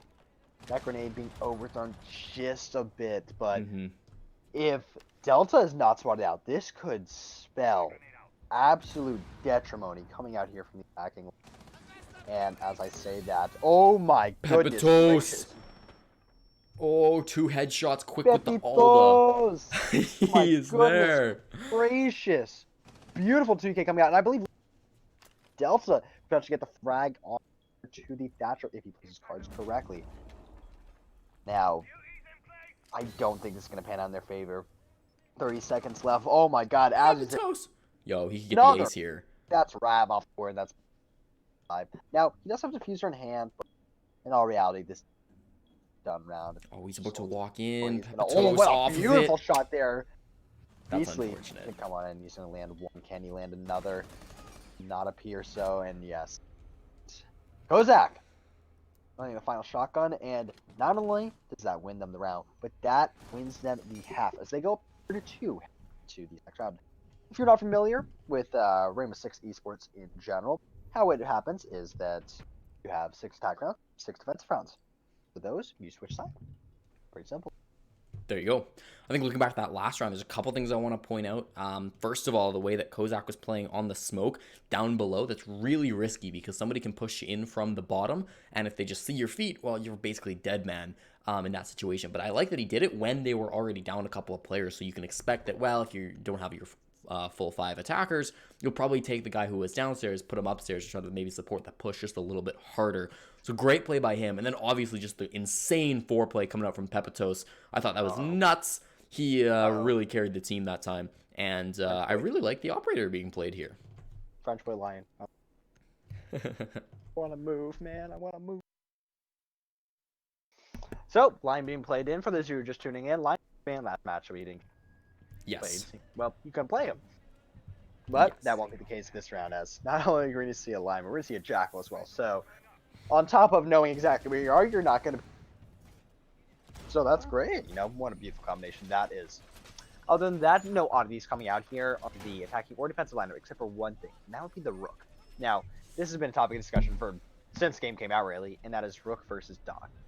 Now, typically, within the later meta of the Siege, Siege in general, we've seen Doc spike in play rate, being able to get extremely aggressive and take those gunfights that you believe you can win.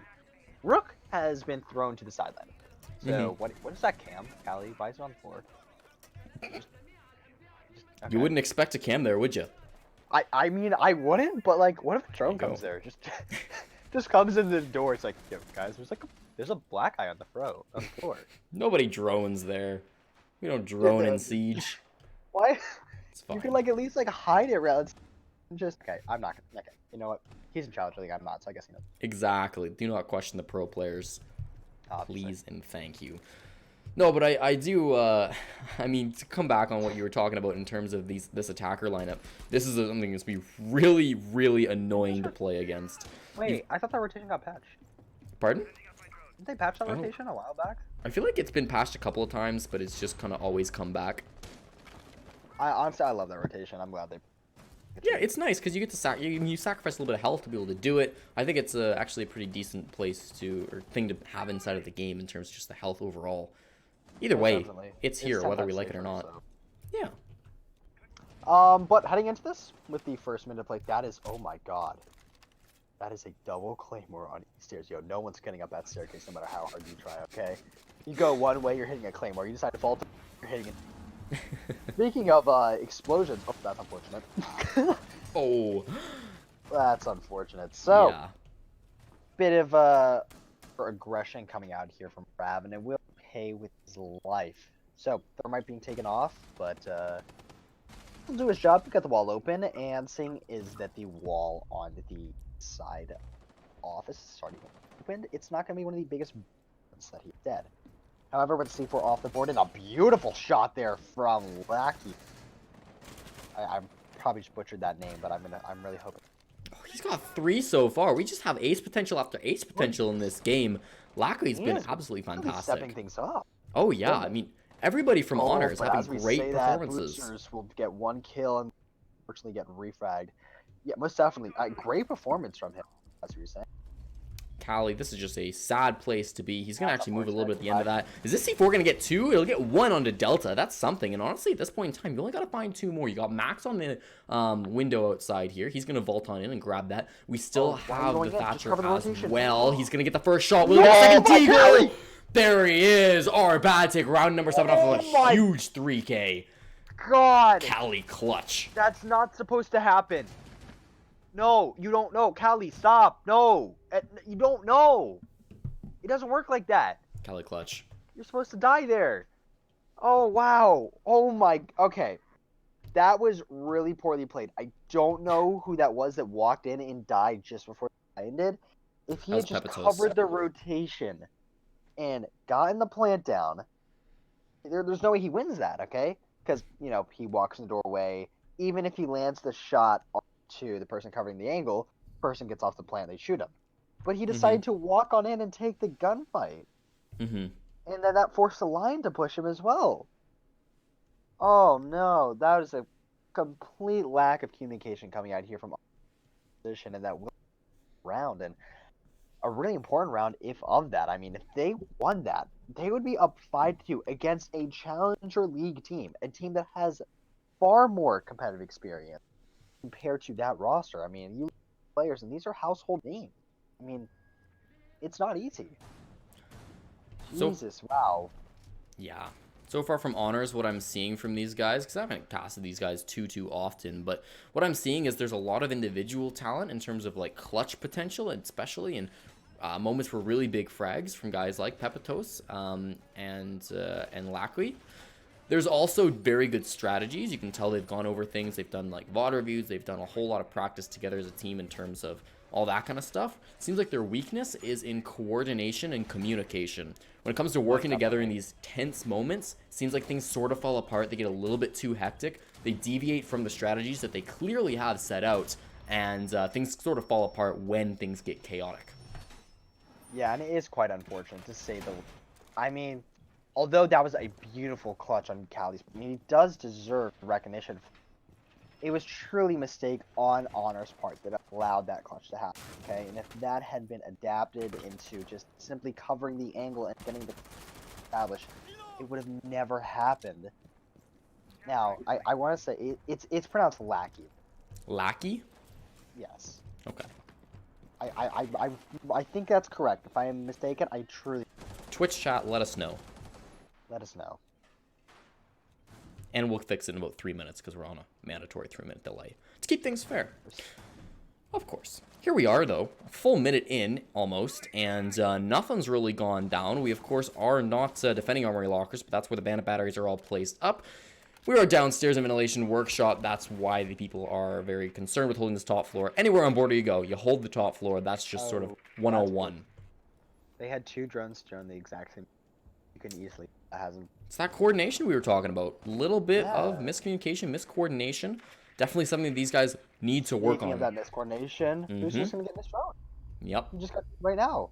Got a bit of overexcited, and that will cost the Buck his life. It's unfortunate. A little bit damage on the boosters, though. You just saw from Max. Was able to get a couple of shots off. Unfortunately, not able to actually get the kill, secure it. But, you know, showing him that, hey, I see you. You can't just rotate across here for free. Because, I mean, that boosters is a little bit more likely to probably back off. But you compare this to when Arbat was attacking the top floor, and they were very, very quick to clear out these roamers. It was like 15 seconds, and the guys up top in round number 2 were all dispatched of. Now, even though they're getting the kills, Lackey finding boosters, it's taken them a whole lot longer and a lot more in terms of health and man count. Shouldn't hit anybody with that nitro. Nope. Yeah, I was about to say, honestly, I have no idea why you would throw that now. I'd probably wait 5 more seconds to hear the site. So when you throw the C4, a lot of people just randomly throw it. When you hear that audio of what exactly is happening right now, audio of you hear people sprinting, you send that C4 in, and that forces them to enter into the site, okay? That forces them to either, one, run back out or run back in, okay? So being able to put all those people and not holding angles and then pushing up, it's not going to be a comfortable gunfight to take. And speaking of comfortable gunfights, or uncomfortable gunfights, how many people just hit the deck? That was just a flurry of kills within a matter of a couple seconds, and it will be a 2v2 situation coming down to the final 20 seconds. Now, Rab is playing. I said Rab. It's Rav. Coming down to this final 10 seconds, he will be in a rather precarious position. Now, he has the potential to try an entry into the site with the impact grenade. Oh, that's a bit of aggressive play, and peacefully land that SMG-11 kill. And there's no time left. Yeah. I mean, that's unfortunate because it seems like they had sort of 2 separate instances of being too slow. First, they were slow clearing the roamers, but something turned on, and Max just sort of said, I'm done with this. I'm lying, but I don't care. And he ran forward and got a 2K, and the roamers were all of a sudden not a problem. But then they struggled again. They slowed things back down when they were attacking the bomb site, and you saw Kozak just ran out of time. Max had died, and there was nothing they could do in that situation. So, you know, I think once you speed things up, it's okay to be slow in one of those situations, but not both. You waste too much time in that situation. You've really got to find a way to keep your momentum. You speed it up once, don't slow it down right after that. Keep going, keep that aggression, and find yourself in a good spot to win that 2v2. Most definitely. I mean, yeah, you were speaking about, okay, Ian entered in, he got that 2-piece, but it ultimately was not enough, okay? That situation of which they were in, you have not that much time left on the clock, and not only was conventional places to entry from, I mean, no matter what, even if Lion got that kill right there, okay? I believe it was Lion on the challenge BC, correct? It was Max. Yes, it was Max. Okay, so Max challenging BC, even if he had won that, okay, he's not in any position to cover the planter. Hypothetically, let's say Thermite goes to the plant, Impact goes through the wall, planter is down, okay? There's probably, give or take, 5 seconds left at that point, okay? So they're going to be struggling for that kill. And if the Castle played his cards correct, I mean, he would have ran out of time either way. So it's not one of the most comfortable situations to surround. And unfortunately, just not having that coordination to coordinate the time of which they needed to entry in from, they needed to make that push a lot sooner. We were talking about this earlier, lack of coordination. And it's just costed them 2 rounds in a row. And I just can't help to facepalm IRL because they could win this. They could close this out. This is an extreme possibility. They just have to push themselves to the next threshold regarding their communication. And that is not happening right now. Yeah, a lot of potential on this squad. Maybe a few things they still need to hone in together. Thank you, Twitch chat. It is pronounced Lackey, so we do appreciate you guys filling us in here. We come into round number 9, and we are all tied up 4-4. What a 2-round lead had been gained from the team of Honor Esports. It has now been lost. They will now utilize Lion again. They've been bringing this operator time and time again. Their operator lineup really hasn't changed at all over on the side of Honor. And, well, they're going to have to attack on maybe the easiest bomb site they're going to have the chance to attack on. Of course, that being Custom Supply. Last 2 rounds were won by Arbad. You can't go back until round number 10. So that's the situation we're at the moment. A couple of these drop downs being opened up by the soft destructor Buck. He'll toss a grenade down. I don't know if it's gonna land. No, certainly not with Rav running away like that. So you probably just previously spotted that Jackal pings were being landed upon that castle. Hmm. What I really would have liked to see, though, the second that grenade would have been thrown, if you popped a lion, forcing him to get pinged, or just stand still and then he gets grenaded after, that would have been beautiful. Oh, wait, what? Where'd Delta come from? Excuse me? He just Assassin's Creed Glyph. Just comes over the wall and just stabs him in the back. Well, shoots him in the back, but, you know, you Send just diff. executed him. Okay, he just came out of nowhere. And it will be a 3-on-4 advantage as Callie is able to kill Pepitos, so that's a really good refrag coming out here from the pulse, but he's going to be forced to stand still. Just stand still. Don't worry about it. Just stand still. He's balanced. Oh, yes. Of course, yeah. Forehead. He's fine, though. I Um, mean, we're coming honestly, down to he the is last a lot seconds. Yes. In all reality, he has got a lot Yes. better. For those of you who have not been playing Siege for that, Lion used to be one of the most broken operators. They're literally Well, they it's quarantined him. indispensable how Yeah. bad he. It got to the point where they literally had to pull him from Pro League because he was so broken. Even after countless nerfs, he was still so impactful. Now with this impact grenade could potentially oh, it won't. Oh, before I'm able to finish my sentence, go down in. Rav being last one alive is not going to be able to put this down. However, he will be able to cut down Max's head. That's how it'll be force off board. And it does put him in a 3v1 situation. So potentially get some more frags, but I do not think this round is going to pan out to our bad's favor. Most likely going to get spotted out here by Delta here in a second and killed. Pushing Possible into bring security. down. I mean, the time's running out at this point, right? Ooh, good shot there by Rav, but there's no time left on the clock. And we will Unfortunate see that a hatch is 5 to 4 enforced. advantage. Oh my god, he's able to get another one. I mean, put it in a frag movie, I suppose. You don't have time for this still. Will he get the Why not? 4K, though? Rav? Oh No. my god, he got the Oh! 4K. So I mean- sad. That's actually tragic that he was able to get all 4 kills and That's- still fell to the yeah. ground. I do want to give a little bit of That's, credit to Delta in that last round. I think throughout this game, he's been a little bit quiet in compared to the other members on Honor Esports. However, that round, he managed to get a 2K in the end of things. And again, really great position. You just sneak up in behind, I believe it was Beastly who was playing on side of, or on the Maestro. And so just pop up behind him, say hello, and as you mentioned, stab him in the back with some bullets. Big plays there, and a ultimately useless great 4 clutch by Rav. Honestly, that was a really good play on his part, and despite the fact not panning out to his favor, it's still impressive nonetheless. And although in the long run, analytical wise, not going to be the most impactful, it just shows the true potential and the skill of these individual players on our bad. Okay, they're Oh yeah. crazy. They're really really good players, but they're not being able to close out these rounds in definitive fashion, and that is unfortunately not only one, as previously stated, costing them the rounds, but it's costing them the map score right now, as they are currently down 5 to 4. Heading into this, though, we will see Beastly go back onto the Rook, of which we previously saw him on. Again, choosing the Rook over Doc. I would say questionable. If you're going to take an ACOG, I would prefer to take Doc, simply because Rook isn't as predominant in the specified meta compared to Doc. I mean, Doc, you can take your gunfights, and then if you happen to lose some health, just steam yourself right back up. Rook is not the case, though. Rook has the ability to create an instant down if you are not headshotted, and be able to add, I believe it's an extra 20 HP, if I'm not mistaken, of HP. So it's basically 120. I asked the Ubisoft and I said, "Does Rook just down here? Or does he add HP or create damage?" And he said he adds 20 HP. Okay. Yeah. Well, in any case, I mean, you look at the map score right now, Rook or not, and it's pretty crazy the way that this is panning out for these two squads. You think about expectations. Jesus. Yeah, I mean, there's a lot of... Scoreboard is so imbalanced. It's very crazy. tilted, right? Callie with 13 and then 10 coming out from Beastly as well. So, I mean, there's a big It's not discrepancy something you there. typically see. Mm-hmm. Sorry for interrupting you, but Oh, I'm no just worries. purely amazed by that. I mean, it's not something you commonly see, especially a flex. Keep in mind, Callie is not an entry fragger, okay? No. He is a flex operator. He's playing Buck, okay? Like, he's playing Buck and Valkyrie. You don't...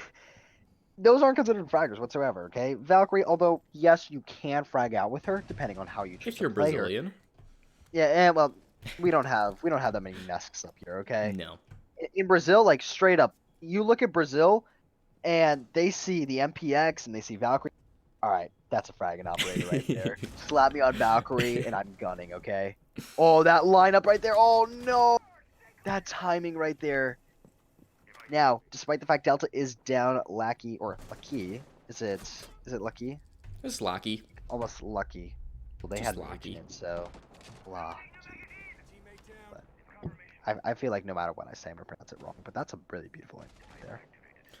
I was really hoping that with the second they lined up in cross, you just get 2 headshots right there. That would have been so especially satisfying. But speaking of Lackey, he's dead. He is. So is He'll be, Boosters. yeah, well, I mean, there's still people on the board when it comes to their roam. So not being able to track them and get them off that stand, quite definitive when it comes to time, really. I mean, you have 50 seconds left in control of opses yet. However, when it comes to taking on a Jaeger, though, much utility he simply has begun now, simply because you place down your AZSs and then you frag. It's how you play Jaeger. It's really simple, actually. Now, this wall is still only getting open, 30 seconds left. Despite the fact getting this open, it's not going to be favorable whatsoever. I mean, you still have Rab this with dear life, and even if they are able to frag him out, they're not going to have any time with trying entry into the site. Max playing extremely patient, so it's glitching. This is terrible. But oh, why'd you look? What? No. Couple of frags coming No down way. here. Rab with a double kill actually makes it back to a 2-on-2. You say unfortunate play by the top of the stairs, but this could actually go either way. Max with another kill under his belt. It's going to be all in the Beastly in a 1-on-1 versus Max. He'll need the 3K, but there's so little time, and he just isn't there. So many rounds right now are going just straight to time. Right, Hunter? I mean, we've seen so I was many. completely speechless right there, okay? Yeah. You had Glitch look away at a chandelier, I think, or a light, and he just died. I mean, I don't know what to say. And then that entry eventually came down to a 2-on-2. That should have never, under any circumstances, happened, let alone even that thought of it happening. I mean, that's crazy enough. That was really, really poorly played on the hands of our bad when it came down to those final seconds of the round, those final 15, 20 seconds. But nevertheless, they come out with the round on top as they were able to delay for 2 minutes and 3 seconds, being able to force them, as you said, time not panning out in favor of our honor. Sorry, I was about to say our bad. Definitely honor. Time definitely planning out of our bad. Yes, I think they're quite happy with the way the timer played into that round. But no, I mean, as I was saying, this has been such a close match. You got to imagine, even for Honor, at this point, even if they lose the game, I know it won't feel great right after the fact. But you do got to think, you're up against a Challenger League team. You're up against a team who've done well in USN recently. You're up against a team that I think in the community, a lot of people are, pegging as a team that are really on the upswing and are really a team to be feared. So I think this is actually still quite a good performance from Honor. Maybe a team that are a little bit less well known to a lot of people. So I think that this is still a great result from them, despite the fact that it's been a bit of a weird game. I'm not gonna lie. I came in this looking on paper. Okay, Yes. our Yes. badge should come away with this win in a definitive win of that. But Honors came out as an absolute stronghold when it comes to their strategies on defense. However, when it comes to their attacks, they have appeared uncharismatic when it came to their coordination, and that has unfortunately cost them a couple rounds here and there. However, if they are able to pounce back from this and potentially close this out, do keep in mind this cannot end in a tie. It can only end with the victor. So it's not like Pro League rules. This is purely going to come down to the raw pendulum. So if this does go to OT, it will then go to 8 instead of 7. Yes. So if we do see one more round being displaced into each team's favor, we will see OT. And it seems like Now- that's sort of where the trend is going, too. Yeah. Sorry to cut you off there, but I mean, Ventilation Workshop was a successful defense last time for Arbad, so you'd think they should be able to get this again, and last time they weren't able to successfully defend Customs. So if things continue as they did for the first 3 rounds of this half, then it should look like we're going to a 6-6, and honestly, that's the way it feels. These two Most teams, definitely. they've been going back and forth constantly, and I wouldn't even say that they're super even in skill. It's just like maybe the Honor are very up and down. Some rounds they look great, some rounds they maybe look just a little bit weak. Again, it's just that issue with coordination that we see in certain rounds. And in certain rounds, you see Pepitos just get like a 4K, and that's all that matters. And he's just having a whale of a time. Sometimes they even lose those rounds. But it's been it's been definitely a roller coaster for Honor, and this roller coaster will start off on a downswing. Cali with a C4, make sure that Max can feel it, and he's been a very good opener despite being on the line. Cali making sure another person feels his wrath as Kozak will drop, and that's Diffuser down. That's a lot of support players down. Lackey, however, eventually shuts down the Menace, and wow, these kills just do not stop. Glitch and Rab both getting one apiece. That leaves it all into Delta. As I mentioned, the start of this round, he'd been a little bit weak. At the start of this game, he's been maybe not putting up the best numbers overall, but he picked it up recently in the past couple of rounds. He's going to need a big 4K if he doesn't want his team to go up against match point. I mean, as you were saying, Nope. most likely to go 6-5, but judging by that round, I could honestly, if our bat is potentially able to close this out, we've seen an absolute plethora of these just. I'm at a loss for words right now, okay? They've been able to get these kills and pin them back to back to back to back without any refrags coming out here from the side of Honor. And if they're able to continuously do that, I can't see them not closing out these series, okay? I mean, that's the one problem with Honor right here, okay? They're not being able to get these refrags, and it is not panning out in their favor whatsoever. Now, seeing as they are defending customs, okay, they previously attacked this successfully. If history does repeat itself, we will go to OT. However, if we do see a rather silent performance come out in the hands of our bad, perhaps we can see them close out the series by a score of 7-5. You can see a lot of hesitation in terms of the operator selection on the side of Honor. Very likely some talks going on in their team. This is a do or die situation for them now up against match point, and that last round really was not a good showing by them. They're going to have a conversation. They've got about 15 seconds to figure out, okay, what went wrong? What are we doing differently this time? It's not going to be a big secret which bomb site they're going to. Only bathroom tellers and custom supply are open. Seems like Arbat have been favoring custom supply, as most teams tend to. It's going to be the same situation here in round number 12. So no surprises where they're going. And I think for the side of Honor, we're going to really see how they are in terms of clutching as a team. We've seen individual efforts where they really can clutch up, and we've seen some great resilience in terms of an individual level. But when you factor in the coordination that's needed to be able to clutch as a squad, there have been some issues. I'm thinking about the time when maybe they were pushing in round number 7. Hepatos and I believe Max were coming into tellers, and they just all fed into Cali. That's the sort of situation where if it happens again at the dying moments of round number 12, it's not only a loss, it's a loss that feels really bad. Most definitely. I mean, you have to factor in that also, I mean, nerves big factor. Both teams, okay? You're coming down to 6-5, and you're coming rather close match when it comes to these individual rounds, okay? Not necessarily coming down to these 1v1s, but coming down to the time restraint rather, and them being able to focus not just on throwing out these pushes, but also trying to focus on that clock is definitely going to be an issue when it comes to Honor. And if they're able to properly play their cards correctly, they will potentially close this out. However, if that's not the case, we will see our bad not only taking this map, but taking the series in general, as this is a best of 1. No kills going down just yet, 2:22 on that clock, and so this has been fairly slow. You don't want to see them get aggressive in this situation. They're going to take their time. They're going to really try to keep a cool head. This could mean that they're executing exactly as they want, or it could mean they're just going to stagnate. If we get to like a minute left in this round and there are no kills going down, that is a huge red flag over on the side of Honor, because that means maybe they just don't know what to do to make it work. Nobody wants to be the one on the team that makes the first move and messes it up. That can really cause hesitation in a squad, and if that's what happens for Honor, you're saying somebody's got to make a move, right? Who's been playing well? I'd like to see Max maybe make a move. Lackey could make a move. He's had his moments, although probably not the best performance on the team. And if you're feeling it as the Thatcher, yeah, he could definitely do something as well. Yeah, Kozak, although playing on a supportive role, he has been able to not only get his frags, but impact frags of that. And boosters will be coming along, and I do not believe he has been spotted at this point. And if he's able to catch Lackey off guard, which he will, Jackal hits the board and will be forced to sit out there for the remainder of this round. He will take this gunfight onto Max, and he will land that headshot. Boosters with a beautiful 2K on the round, and he will be followed up with the kill on Peptos in the hands of not necessarily Boosters, but Beastly rather this time. Delta will be able to shot him down, making a 4v2, but at what cost for his team already? Quite a large cost. Yeah, I would argue. At that.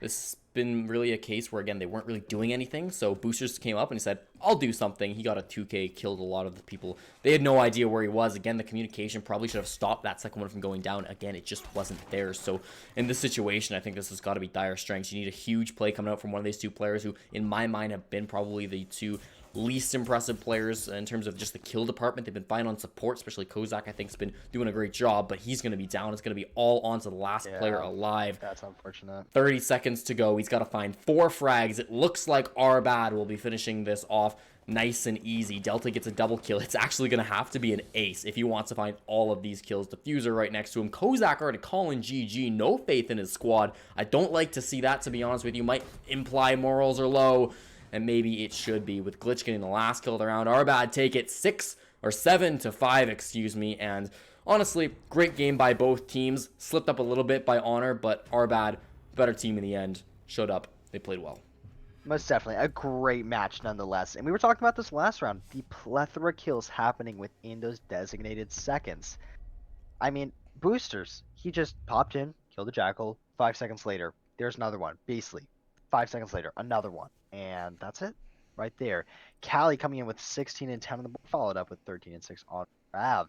Proving that when it came to absolute fragging potential, they were up there regarding statistics and were able to close it out for their team. Great match nonetheless. I'm really happy. I really hope to see Honor in the future because despite the loss, they should come in with their heads high, knowing that that is a Challenger League team and a good one at that. And they came in gunning. Yeah, I think Honor have a lot of clear things to work on. I think communication, I think coordination, and I think just some simple mistakes, such as maybe reinforcement placement, are things they can look back on and hopefully try to work on. It's not the easiest thing in the world to improve communication, coordination, that is. I think maybe it's tough, right? Like, just calm things down. I don't know how hectic things are going. Just based on sort of how the end of that round went, it felt like things were a little bit emotional. They sort of slipped up when the stakes were high, so calm your guys down a little bit. Maybe you can bring in a coach of some sort. I don't know if they have a coach or not. That's what I was going to recommend. Yeah, bring in somebody a coach bring it to in. affect the psychological aspect of the game and not only, but be able to realize this reinforcements or even the most minor of aspects can truly mean the difference between round wins and round losses. And that's definitely something I would look into. However, that will close out for, I believe, this play day, if I'm not mistaken. That is correct. Great matches on our hands. Really glad we got to touch base on both of those. I mean, although bit of a one-sided first match we had when it came to Pittsburgh Embers versus Leftovers.